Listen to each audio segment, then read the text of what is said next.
Oh, es tan bueno estar aquí con mi familia de Kingdom City. Para todos los que miran en línea, gracias por permitirme ser parte de tu vida. Espero que hoy Jesús sea más grande, la cruz tome más sentido y que la resurrección sea central y las escrituras se amplíen y no disminuyan. Hoy vamos a leer Romanos capítulo 5 y llegaremos ahí en un segundo, pero al salir esta noche, si pudiera tomarme un segundo y hablar de nuestros recursos disponibles, tenemos una pequeña mesa de recursos donde hay cosas nuevas de los últimos 2 años. La razón por la que lo hacemos es porque ganamos mucho dinero con ello. La razón por la que hacemos eso es porque vivimos con la convicción de que no somos llamados simplemente a ir al cielo cuando morimos, sino que estamos llamados a traer el cielo a cada lugar donde vemos el infierno aquí. El 100% de cada beneficio que obtenemos de estas ventas durante la última década lo hemos dado a pobres y afligidos. Tenemos 3 hogares para niños en China, para cuidar a los niños con discapacidad mental. También tenemos un hogar de rescate en Ciudad del Cabo, donde saca a las niñas de la industria del sexo y las drogas y las educa para capacitarlas para el trabajo. Y así poder hacer nuestra parte para romper el ciclo de pobreza. Así que cuando salgas, saluda a Robert y a Kate, quienes estarán encantados de poder ayudarte con todo lo relacionado con vídeo, audio, USB, para marcar la diferencia en todo el mundo.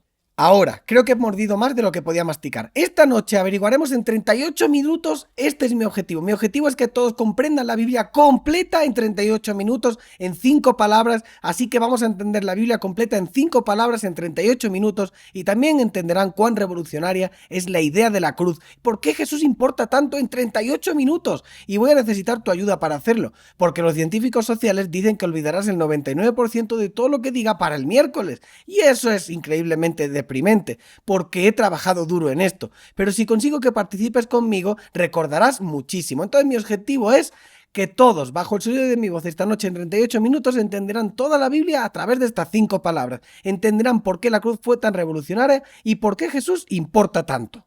Y en última instancia, quiero que ames más la Biblia y quiero que ames más a Jesús para que podamos responder y decir nuestro próximo sí a Dios. Este es el capítulo 5 de Romanos, versículo 8. Pero Dios mostró el gran amor que nos tiene al enviar a Cristo a morir por nosotros cuando todavía éramos pecadores.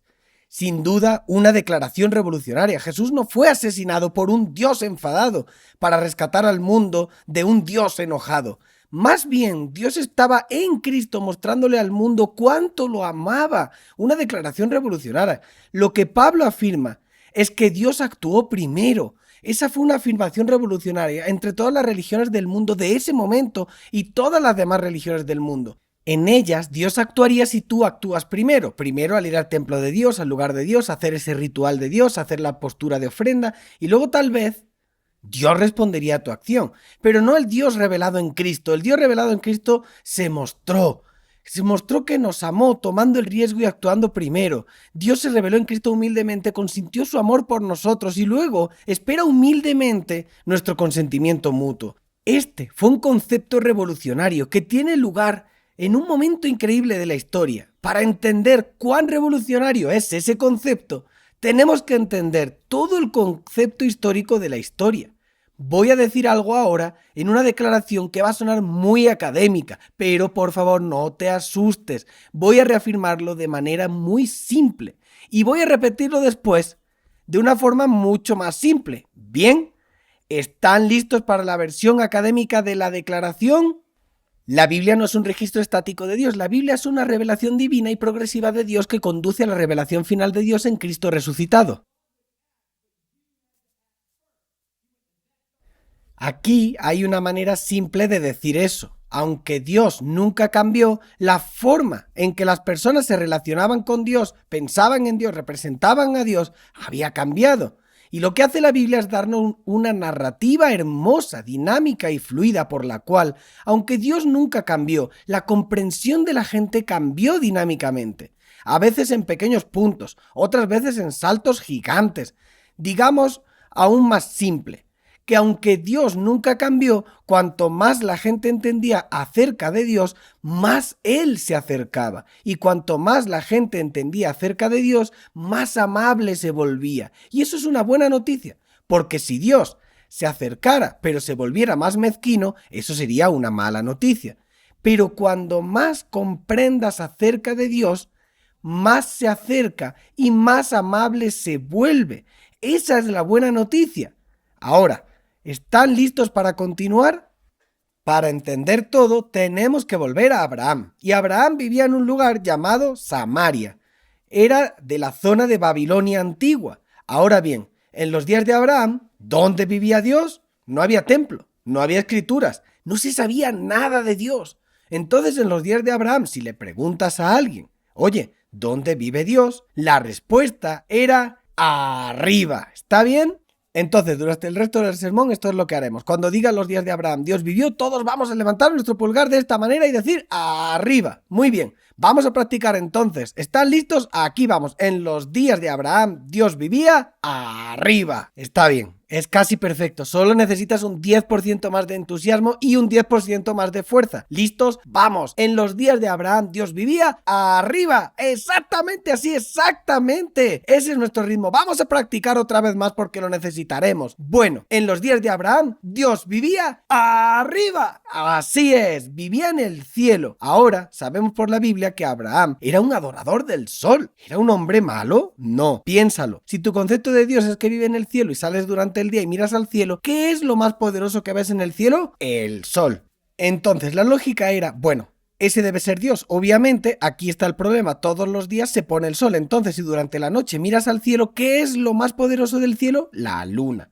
La idea era que el sol era el dios del día y la luna el dios de la noche. Pero el sol debe ser más poderoso que la luna hasta que hicieron una observación sobre la luna. Descubrieron que el mes de la luna pasa un ciclo de 28 días muy predecible. Luna nueva creciente, menguante, luna llena, luna nueva creciente, menguante, luna llena y cada 28 días, luna nueva creciente, luna llena menguante. Entonces, la luna se renueva cada 28 días, lo que llevó a la siguiente observación. ¿Qué más en la creación opera en un ciclo de 28 días? Las mujeres. Las mujeres de la mitad de la sala deberían saber esto, ¿verdad? Puedo ver al chico de atrás diciendo, hey Paco, ¿qué está diciendo? Pues hombre, que son las mujeres, ¿no? Las mujeres superan un ciclo de 28 días. ¿Sabes? Eso sucede aproximadamente todos los meses, ¿verdad? Y si no es así y lo planeas, ves a la farmacia a por un ciclo de 28 días. Entonces aquí está la lógica. La luna debe ser el dios de la fertilidad y el dios que controla los estados de ánimos de las mujeres. ¿Qué tan poderosa es esta luna? Entonces, cuando haya luna nueva, será mejor salir de la cueva, pero cuando no haya luna nueva, será mejor salir de noche. Esa es la idea de que cuando Abraham adoraba al sol durante el día y la luna durante la noche, en las estrellas estaban todos los dioses secundarios.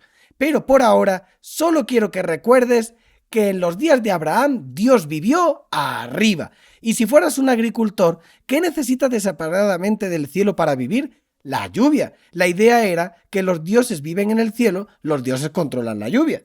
Y si ellos están felices, envían la lluvia. Y si están molestos, no envían la lluvia y todos moriremos. Y si están realmente molestos, entonces enviarán mucha lluvia y morirán todos. Muy bien. Entonces, la pregunta es, ¿qué debemos hacer para complacer a todos los dioses del cielo? Entraremos en eso en un segundo, pero por ahora, todo lo que quiero que recuerden es que en los días de Abraham, Dios vivía arriba. 30 años después apareció un hombre llamado Moisés, y Moisés dice, no, Dios no vive arriba y eso es ridículo. Dios vive en una tienda de campaña, porque eso es menos ridículo. Entonces Moisés construye una tienda que mide 45 pies de largo, 15 pies de alto, 15 pies de ancho, y está cubierto de pelo animal. Y él dijo, no, Dios no vive en el cielo, eso es inaccesible, como si estuviera muy lejos en el cielo. Él está en una tienda de campaña en medio del campamento, pero sigue siendo inaccesible. No tienes permitido entrar allí. Entra allí y morirás.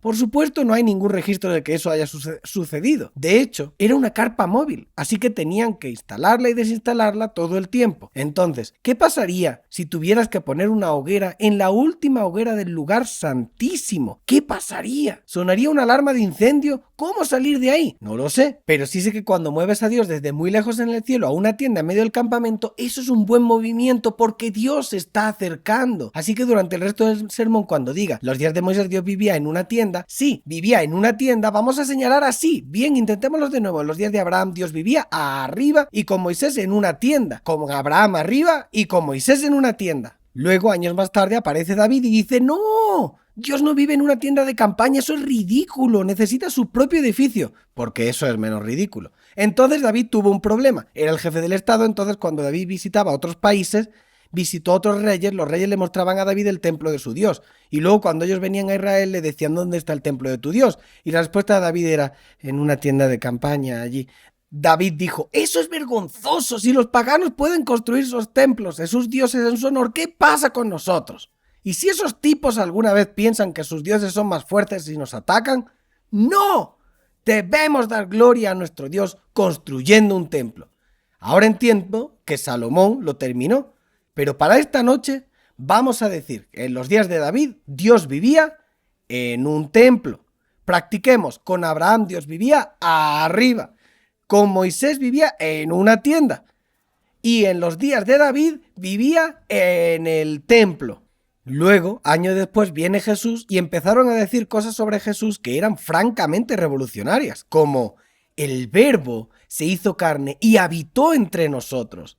En otras palabras, su descripción de Jesús fue la presencia de Dios que nos dijeron que estaba en un edificio y ahora caminaba enseñándonos cómo vivir y estaba dispuesto a comer con nosotros y está dispuesto a abrazarnos y a tocarnos.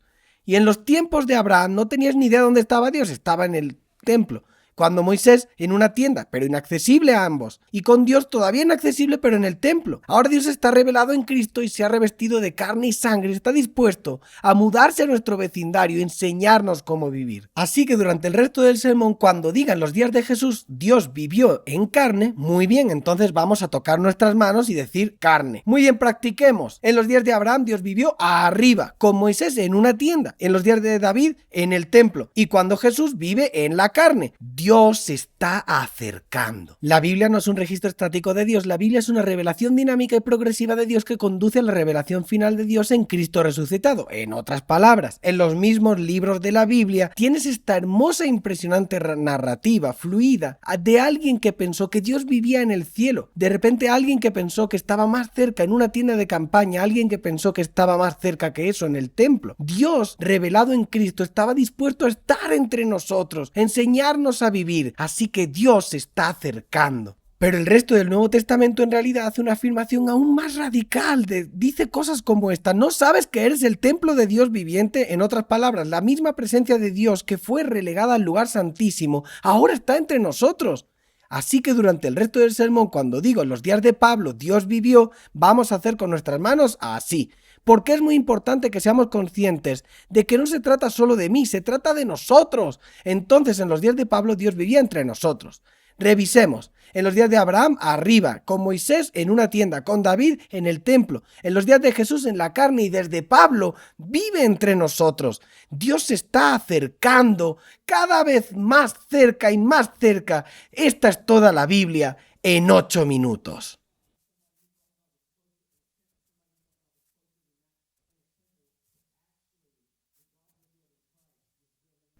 Cinco palabras: arriba, tienda, templo, carne y nosotros.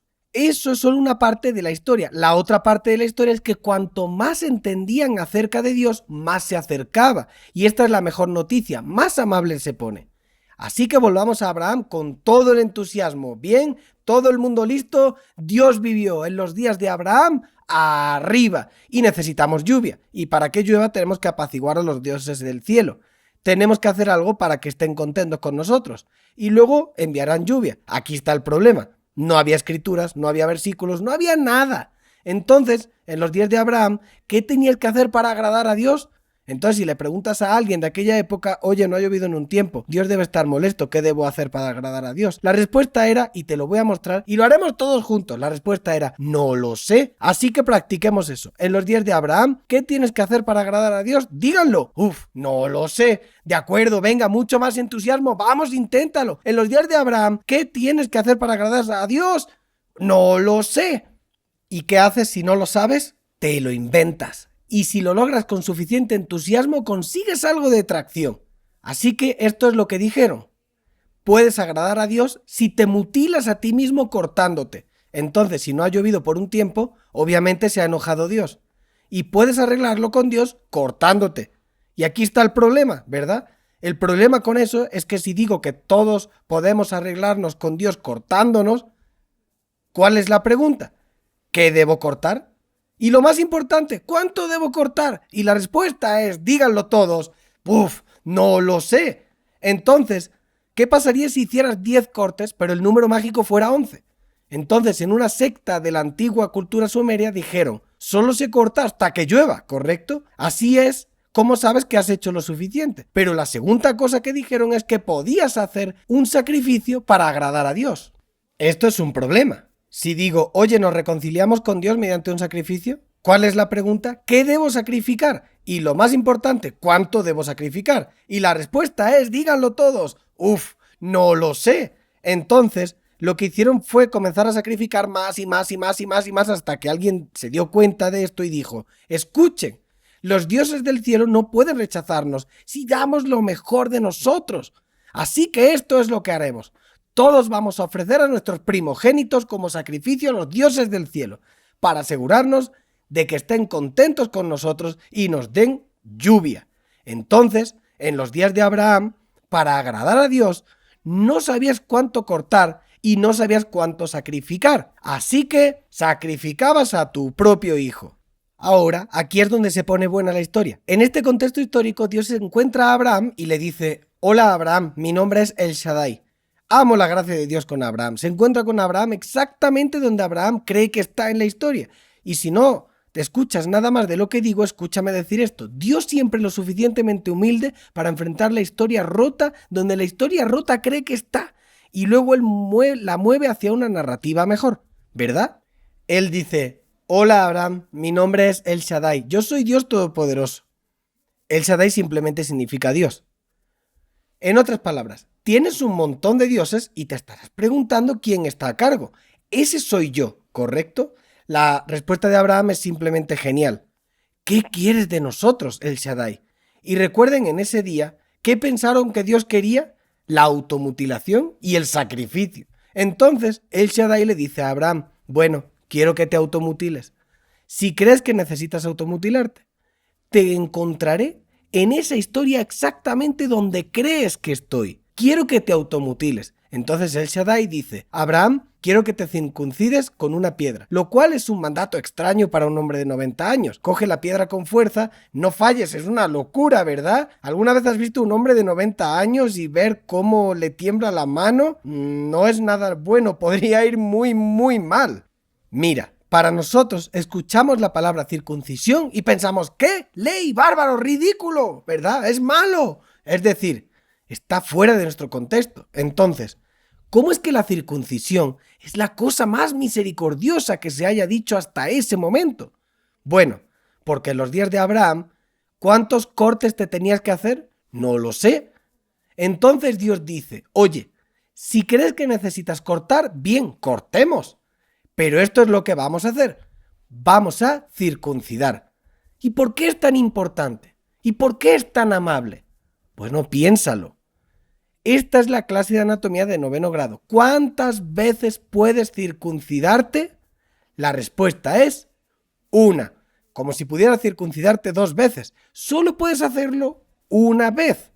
Así que, en la historia de Abraham, él mueve de un corte infinito a un corte único. Dios se está volviendo más agradable. Segundo mandamiento para Abraham. Abraham, quiero que mates a tu hijo.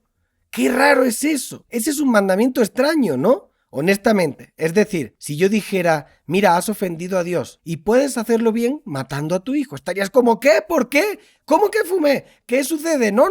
Dios le dice a Abraham, quiero que mates a tu hijo. Y la respuesta de Abraham es, parece razonable, no te preocupes. No pregunta por qué, no pregunta cómo, porque en el mundo de Abraham eso es lo que pensaban que Dios quería. Dios está comprometiendo la narrativa exactamente donde la narrativa cree que está y lo está moviendo hacia algo mejor. Entonces, Abraham lleva a Isaac a un lugar alto. Piénsalo, ¿por qué va a un lugar alto? ¿Dónde vive Dios? Arriba, correcto. Entonces va a un lugar alto para acercarse y él va a matar a Isaac. Y por primera vez en la historia de cualquier cultura, de cualquier civilización, de cualquier parte del mundo, Dios detiene el sacrificio y proporciona uno nuevo. Y aquí está la idea. Oye, Abraham, tengo una idea. En lugar de matar niños, matemos animales. Bueno, espera, si eres la primera persona en tener la idea de que podemos matar animales en lugar de niños, ¿es buena o mala jugada? Ese es un movimiento realmente bueno. Esa es la palabra de Dios, así que más te vale creerlo. Eso es inspirador, absolutamente. ¿Esa es la última palabra de Dios? No, la última palabra es Cristo resucitado en Dios, pero ese era un gran paso en la dirección correcta. Abraham baja de la montaña con Isaac todavía vivo y sus vecinos entran en pánico. ¡Oh, amén! Vuelve ahí, no es agradable. Tienes que hacerlo, nuestros abuelos lo hicieron, nuestro bisabuelo tuvo que hacerlo, todos hemos tenido que hacerlo, todo el mundo tiene que matar a los niños, traerás la sequía a la tierra. Pero él dijo, no, tengo una nueva revelación de Dios, y Dios es más lindo de lo que todos pensábamos. En lugar de matar niños, podríamos matar a animales. Dice que Abraham estaba tan conmovido por la compasión de Dios de matar animales en lugar de niños, que finalmente tuvo suficientes agallas, tomó un hacha y tenía una habitación llena de ídolos. Tomó un hacha y destruyó todos los ídolos de su interior, una habitación llena de ídolos excepto uno, y lo dejó en pie y puso el hacha en su mano. Así que al día siguiente, cuando el padre de Abraham entró a adorar, vio la carnicería y dijo: Abraham, ¿qué ha pasado aquí? Y Abraham dijo: no sé, debe haber habido una pelea entre los dioses y se fueron, porque él tiene una mejor revelación de Dios. El Dios de Abraham se llamaba El Shaddai. Vamos, con algo de entusiasmo, todo el mundo diga conmigo, listos, El Shaddai. Intentémoslo de nuevo, con un poco más de entusiasmo, El Shaddai. Abraham tiene un hijo que se llama Isaac, que llama a Dios El Shaddai. Isaac tiene un hijo llamado Jacob, con Dios El Shaddai. Jacob tiene 12 hijos, su Dios es El Shaddai. Los 12 hijos tienen 12 hijos. ¿Quién es su Dios? El Shaddai. 144. Los niños tienen 12 niños. ¿Quién es su Dios? El Shaddai. Las matemáticas ya se me están volviendo demasiado difíciles, la verdad. ¿Quién es su Dios? El Shaddai. 20 generaciones después no hay Dios, solo El Shaddai. Ningún otro nombre que no sea El Shaddai. Está en nuestros escritos, en nuestros sitios web, es nuestra verdad fundamental. No hay otro Dios. Pero luego llega Moisés, y Moisés es un fugitivo asesino premeditado. Miró de aquí para allá y al no ver a nadie mata al hombre y lo golpea en la arena. El problema fue que al día siguiente la arena se movió y había una pierna sobresaliendo de la arena. Termina en el exilio en el desierto y Dios elige encontrarse con él.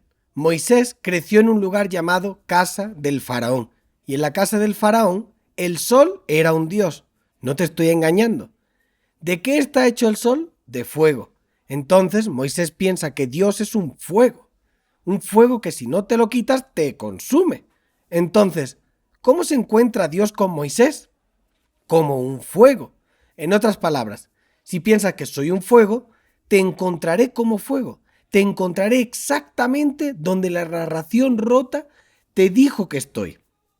Y me moveré a una mejor historia. Pero si prestas atención, es un tipo de fuego diferente. Era un fuego refinador, que ni siquiera dañaba la cosa más inflamable del desierto, un arbusto seco. Como decía el gran T.S. Eliot, solo sostenemos una aguja consumida por un fuego o por otro fuego, y puedes vivir toda tu vida aterrorizado por el consumo del fuego de Dios, Sol Ra, o por fe, abrazarás el fuego refinador de un amoroso Yahvé, que aunque te perfeccionará, nunca te hará daño, porque la zarza no estaba dañada. Entonces, Moisés se para frente a la zarza ardiente. La zarza ardiente dice: hola Moisés, yo soy el Dios de Abraham, de Isaac y de Jacob. ¿Y qué dice Moisés? ¿Lo recuerdas? Él dice: hola, El Shaddai, probablemente debería quitarme los zapatos. La zarza ardiente dice: no, me presenté a Abraham, Isaac y Jacob como El Shaddai, pero mi nombre es Yahweh. Ellos no me conocían. Moisés discute con una zarza ardiente y él dice, no, el Dios de Abraham, Isaac y Jacob es el Shaddai. Todos saben eso. Está en nuestros versículos, está en nuestros libros, está en nuestro sitio web, está en nuestras verdades fundamentales. Eso es lo que nos ha enseñado toda la vida. La zarza contesta, me presenté a ellos como el Shaddai, pero te estoy enseñando un nuevo nombre, Yahweh. Si sabes algo de hebreo, no puedes decir eso. Esas palabras no van juntas. Tienes 4 letras que no van juntas. Sería como si dijera que mi nombre es... Oye, envíale un correo a... y vuelve y dirías, ¿qué? No es ninguna palabra. Ya lo sé, mi nombre es Paco. Hola, Juan. ¿Y eso qué significa? Significa que soy el que soy. Oh, eso lo aclara. Entonces Moisés regresa a los israelitas y aquí está su mensaje. ¿Listos? Oye, sé que toda la vida te han enseñado que el nombre de Dios es el Shaddai, pero he tenido una nueva revelación de Dios y su nombre no es solo el Shaddai, también es Yahweh. Oye, ¿cómo crees que le fue? Bueno, pues la historia judía nos dice que rechazaron a Moisés hasta que sacó agua de una roca. Una vez que sacó agua de la roca, pensaron que probablemente estaba en algo, pero tú tampoco se lo habrías comprado. Así que piensa, hey, sé que te han enseñado toda tu vida, el nombre de Dios es el Shaddai, pero su nombre también es Yahweh. Hey, Moisés, ni siquiera es una palabra, ya lo sé, pero me dijo que su nombre era Yahweh. Está bien, Moisés, dices que esto te pasó en el desierto. ¿Había alguien más allí para presenciar todo eso? No. ¿Y cómo te lo dijo Moisés? ¿En una zarza parlante? Lo que lleva a esta observación. ¿Correcto? Moisés se inspira en Yahweh y escribe el libro de bondad sobre Dios jamás escrito en la historia del mundo hasta ese momento. El nombre del libro era Levítico. ¿Por qué Levítico es el libro más profundo sobre Dios jamás escrito en la historia y el mundo hasta ese momento? Porque hasta ese momento, ¿cuánto tenías que sacrificar? No lo sé. ¿Cuánto tenías que mutilar? No lo sé, pero Levítico va y dice, ya es suficiente. Vamos a poner límites a esto. Esto es lo que haremos. Vamos a circuncidar al 8º día. De esa forma, te prohíbo que nunca más vuelvas a poner marcas en tu cuerpo. Créeme, nunca pensó que nos sentaríamos a discutir si es pecado o no hacerse un tatuaje. Se trata de que la gente se preguntaba, ¿cuánto tengo que mutilarme para que Dios venga? Moisés dice, ¿estás bromeando? Pues nada, nos vamos a circuncidar al 8º día y ya está, no más cortes. Entonces, en los días de Moisés, ¿cuánto tenías que mutilarte? Una vez. Y luego dice, y el sacrificio, un sacrificio por familia por año. Y con esto puedes saber que estás perfectamente bien con Dios. Entonces, en los días de Moisés, ¿cuánto tenías que sacrificar? Una vez.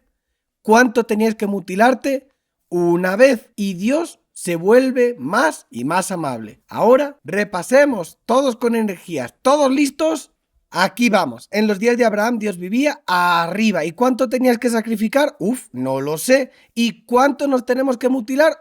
No lo sé. En los días de Moisés vivía en una tienda de campaña. ¿Cuánto te tienes que sacrificar? Una vez. ¿Cuánto te tienes que mutilar? Una vez. En los días de David Dios vivía en el templo y las reglas no cambiaron. ¿Cuánto te sacrificabas? Una vez. ¿Cuánto tienes que mutilarte? Una vez. Después de un grupo de personas llamados los profetas empezaron a cuestionar estas cosas un poco. No es que estuvieran enojados con esto, sino que pensaban que la historia podía ser mejor. Y un tipo llamado Miqueas dice, ¿qué clase de Dios es gruñón y luego se vuelve menos gruñón porque mataste a un pájaro? Eso no tiene sentido. Simplemente ama con justicia y misericordia, camina humildemente con Dios y con eso ya Dios va a estar bien. Por supuesto, él se adelantó mucho a su tiempo y lo mataron. Eso es lo que sucede. Jesús hizo referencia a eso en Mateo 23. Ustedes apedrearon a los profetas. En otras palabras, ¿se dan cuenta de que eran profetas hoy a los que mataron ayer y ahora se están preparando para matarme? En fin, esa fue la forma en que sucedió. Repasemos con entusiasmo. ¿Listos? Con Abraham Dios vivía arriba. ¿Cuánto te sacrificabas? No lo sé. ¿Y cuánto tenemos que mutilar? No lo sé. Con Moisés vivía en una tienda de campaña. ¿Cuánto sacrificar? Una vez. ¿Y mutilarte? Una vez. Con David vivía en el templo. Sacrificio, una vez. Mutilación, una vez. Y luego, en los días de Jesús, Dios vivió en la carne. Entonces, Dios revelado en Cristo comenzó a hacer a Dios más amable de lo que nadie creyó posible. Mira esto. Comenzó a llamar a la gente perdonada, sin hacer sacrificio. ¿Se le permite a Jesús hacer esto? Sí. Dios mío, está bien, practiquemos esto. Bueno, entonces si te pregunto si a Jesús se le permite hacer algo, la respuesta es sí. Muy bien, practiquemos eso. ¿Se le permite a Jesús hacer eso? Sí. Así que había una vez un hombre que se llamaba Zaqueo y corre por encima de la multitud para poder ver a Jesús. Y se sube a un árbol y Jesús para la multitud y dice: Zaqueo, oye, baja de ahí. Y dice que Zaqueo estaba tan conmovido por la compasión de Jesús que dijo: aquí y ahora daré la mitad de lo que tengo a los pobres. Y Jesús dijo: la salvación ha llegado a tu casa. ¿Se le permite a Jesús hacer eso? Sí. ¿Sin sacrificio? ¿Sin visita al templo? ¿Sin llamado al altar? ¿Sin Romanos 10, 9 y 10? Sé que a algunas personas les sorprende que alguien fuera salvo antes de que se escribiera el libro de Romanos, pero lo hicieron. Piénsalo. ¿Cuál era la única forma de salvarse en el primer siglo? Con un ritual en el templo. ¿A quién no se le permite entrar en el templo? A recaudadores de impuestos. Entonces, ¿qué haces si tu trabajo te prohíbe la entrada a la única forma en que uno puede salvarse? Jesús elude todo el sistema de poder opresivo. Ve su corazón cómo cambia y él dice: eso es consentimiento. Eso es un cambio de corazón. Yo me encargo del resto del camino porque la salvación ha llegado a esta casa.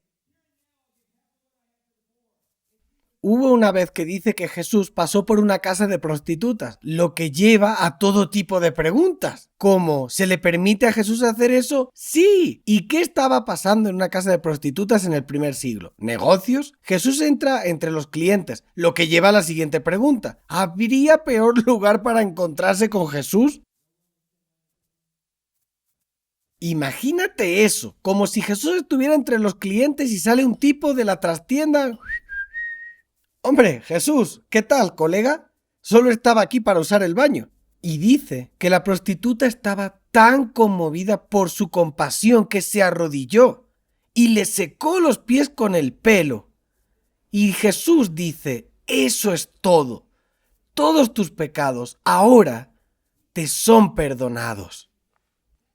¿Y se le permite a Jesús hacer eso? Sí, sin sacrificio, ninguna visita al templo, sin llamado al altar, sin oración de pecadores, sin Romanos 10, 9 y 10. Ella le secó los pies con el pelo. ¿Cuál era la única forma de que esa dama se salvara en el primer siglo? Con un ritual en el templo. Pero ¿quién no estaba permitida en el templo? Las prostitutas. Jesús elude todo el sistema de poder opresivo. Él ve el corazón cambiar y dice: eso es suficiente para mí. Todos tus pecados ahora te son perdonados. ¿Lo ven? Una cosa es decir que Jesús es el único camino verdadero. Es muy diferente decir que mi camino a Jesús es el único camino a Jesús. ¿Correcto? Como esta mujer que vino a Jesús secándole los pies con su cabello. ¿No te alegra que esa no sea la regla? Imagínate todos mis hermanos calvos en esta habitación.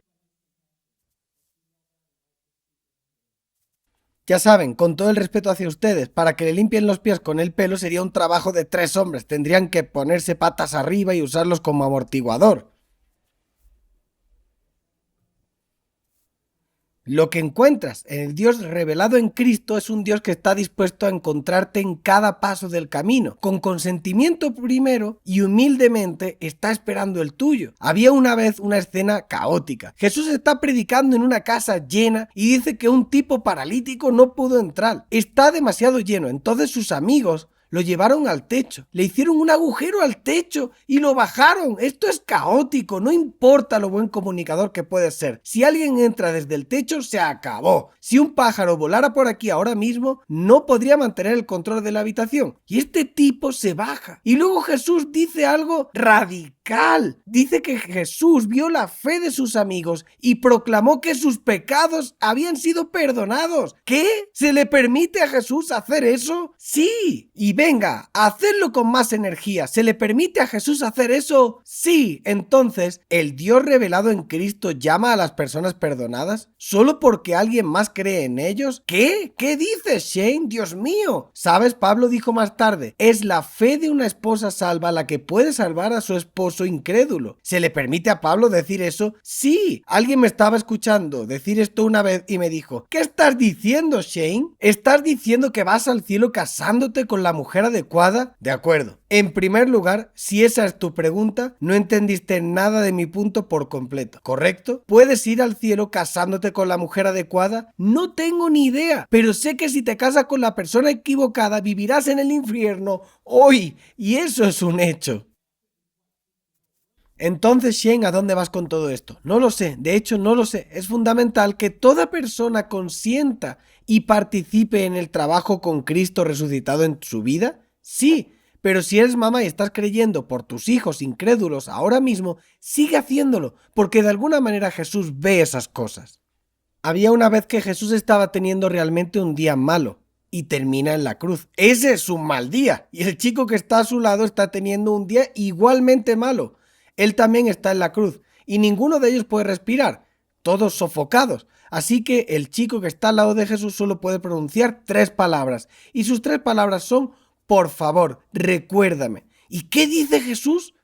Eso es, hoy estarás conmigo en el paraíso. ¿No estás contento de que Jesús no hizo que todos fueran salvos solo de una misma manera? Imagínatelo, pero por favor piénsalo. Uy, será mejor que te des prisa en decir la oración del pecador, si no, no serás salvo. No creerán que serás salvo en el 2021 sin la oración. ¿Qué es eso? Esa oración que crearon en 1830 para ayudar a la gente a conectarse conmigo y me encanta. ¿En qué se basa? Está basado en Romanos 10, 9, 10. ¿Qué es Romanos? Un libro que aún no se ha escrito, pero es mejor que te des prisa. ¿Cuál era la única forma que el ladrón crucificado podría salvarse en el primer siglo? Pues el ritual del templo. Habría tenido que bajar de la cruz, correr al templo, encontrar un sacerdote, ofrecer, sacrificar, venir y subirse a la cruz. Jesús elude todo sistema de poder opresivo, ve el corazón del hombre que cambia y dice, eso es suficiente para mí. Entonces, en los días de Jesús, ¿cuánto debías sacrificar? Nada. ¿Cuánto debías mutilarte? Nada. El Dios revelado en Cristo era más grande de lo que nadie jamás creyó posible. Así que ahora vamos, repasemos y repitamos todos juntos. ¿Listos? Ahí vamos. En los días de Abraham Dios vivía arriba. ¿Sacrificio? No lo sé. ¿Mutilarse? No lo sé. En los días de Moisés vivía en una tienda. ¿Sacrificio? Una vez. ¿Mutilación? Una vez. En los días de David en el templo. Sacrificio, una vez. Mutilación, una vez. En los días de Jesús vivió en la carne. Sacrificio, nada. Mutilación, nada. Y esa es una grandísima noticia. Luego, en los días de Pablo, Dios vive en nosotros. En los días de Pablo, Dios vive en nosotros. El resto del Nuevo Testamento lo hace aún más profundo. 6 lugares diferentes, de 4 autores diferentes, dice que Jesús no murió simplemente en el Calvario, murió antes de la fundación del mundo. En otras palabras, Jesús no inauguró una nueva realidad. Él siempre demostró cómo ha sido Dios, siempre desde el principio. La historia nunca es que Dios estaba de mal humor y luego escuchó a su propio hijo y ahora es amable. Esa no es la historia en lo absoluto. La historia es que Dios es como Jesús, exactamente como Jesús. Dios siempre ha sido exactamente como Jesús. No lo sabíamos, pero ahora lo sabemos. Y dice que lo que era verdad en el Calvario no inauguró una nueva realidad, simplemente se manifiesta como Dios siempre fue. Si necesitas versículos para todo, aquí los tienes. Efesios 1:4, incluso antes de haber hecho el mundo, Dios nos amó y nos eligió en Cristo. Primera de Pedro 1:20, Dios eligió como rescate por ustedes mucho antes de que comenzara el mundo. Hebreos 4:3, ese descanso está preparado desde que se hizo el mundo. Segunda Timoteo 1:9, era su plan antes del comienzo del mundo. Apocalipsis 13:8, aquellos cuyo nombre no estaba escrito en el libro de la vida que pertenece al Cordero, que fue sacrificado antes de la creación del mundo. Todo el primer capítulo de Juan nos fue revelado y nosotros lo vimos y ahora testificamos que Él es la vida eterna. Y mi capítulo favorito, Hebreos 10:4, ¿no lo sabías todo el tiempo? Era imposible que la sangre de los sacrificios quitara tu pecado, pero Dios te permitió hacerlo porque tu pensamiento consciente lo necesitaba. En otras palabras, Dios siempre encuentra la historia rota donde la historia rota cree que está y avanza. No sabías todo el tiempo que era imposible que los sacrificios sangrientos quitaran tu pecado, pero Dios te permite hacerlo porque tu conciencia necesitaba ser apaciguada. No sabes que Jesús murió antes de la fundación del mundo en la culminación de las edades. Me encanta. Eso suena como un principio teológico judío, ¿no? No, eso suena a festival de rock. ¿A dónde fuiste el fin de semana pasado? Fui a la culminación de las edades. Fue asombroso. En otras palabras, el Nuevo Testamento afirma que Jesús no inauguró una nueva realidad, simplemente manifestó físicamente cómo fue Dios siempre, que Dios es exactamente como Jesús. Dios siempre había sido como Jesús y amaba su creación lo suficiente como para arreglarla antes. Jesús no murió para solucionar el problema, murió para borrar la idea de que alguna vez hubo un problema. Jesús no murió para cambiar la opinión de Dios sobre ti. Jesús murió para cambiar tu opinión acerca de Dios, y esas son dos cosas muy diferentes. Y eso es lo único que hace que el cristianismo tenga sentido. Si eso no es cierto, entonces así es como suena el evangelio. ¿Listos? Venga, vamos. Por favor, nunca presentes el evangelio así. Aquí está el evangelio en un párrafo si esto no fuera cierto. Dios creó el mundo, y aunque era Dios, carecía de la previsión necesaria para prever la rebelión humana.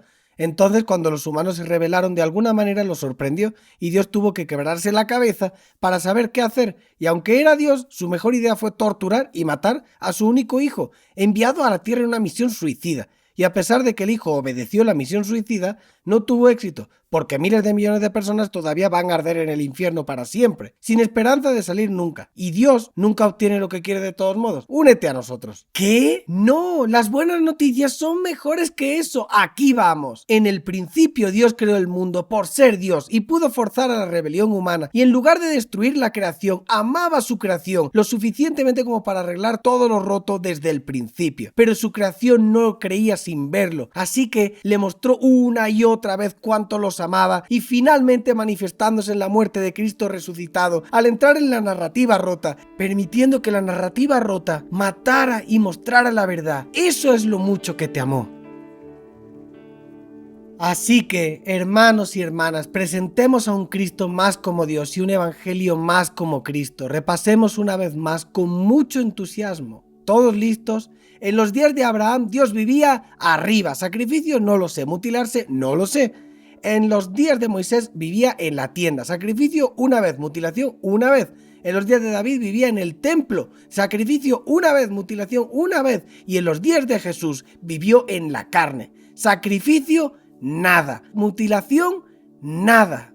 En los días de Pablo, Dios vive en nosotros. ¿Y cuándo fue todo cierto? Antes de la fundación del mundo. Entonces, mis hermanos y hermanas de Kingdom City, todos los que estamos en línea, sean personas que consientan y participen, no porque Jesús estaba salvando de un Dios enojado, sino que Dios estaba en Cristo mostrándonos a todos cuánto nos ama y que podamos consentir mutuamente. Pero que nos demos cuenta de que Dios es como Jesús, exactamente como Jesús. Dios siempre había sido como Jesús y ahora lo sabemos completamente. Y podemos conectarnos de tal manera con el Cristo resucitado que va más allá de la creencia y a un lugar donde Jesús forma fundamentalmente la manera en que vemos al mundo entero y hacemos que nuestra vida sea una epístola viviente para todos los que la lean. Tal y como lo es estar conectado con lo que sucedió antes de la fundación del mundo en la culminación de las edades.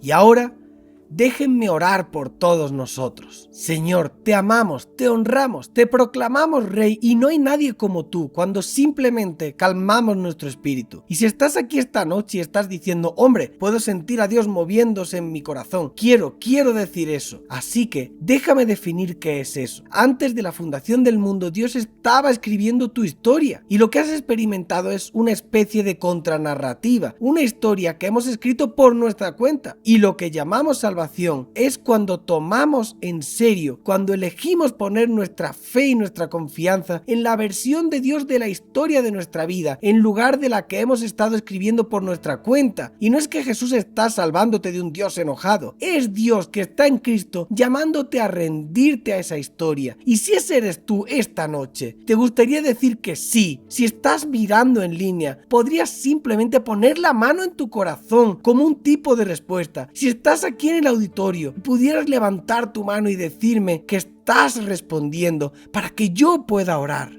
Dime, sabes que esta es mi noche, quiero confiar en Jesús, en su versión de la historia de mi vida, en lugar de la que he estado escribiendo por mi cuenta. Así que, si es así, levanta la mano justo aquí. Ahí veo a alguien, eso es genial, alguien más. Ahí veo, oh, eso está genial, cualquier persona, simplemente celebraremos contigo, hagámoslo juntos. Ahora, si necesitas unas palabras para decir, te daré unas palabras. Pero es la respuesta más que cualquier palabra. Así que las palabras nos van a ayudar para que puedas decir algo como esto. Señor Jesús, esta noche elijo poner mi fe y mi confianza en tu versión de la historia de mi vida y rendir la que he estado escribiendo por mi cuenta. Y me entrego a tu señoría. Serías parte de mi vida y escribir mi historia conmigo y mantenerla alineada. Amén. Muchas gracias por dejarme ser parte de tu día. Espero que Jesús haya crecido en ti. Espero que entiendas toda la Biblia en 5 palabras. Dios se está acercando y Dios se está volviendo más amable. Entonces, que todas nuestras vidas muestren al mundo entero cómo es estar conectado con lo que es verdad antes de la fundación del mundo y la culminación de las edades. Gracia y paz a todos.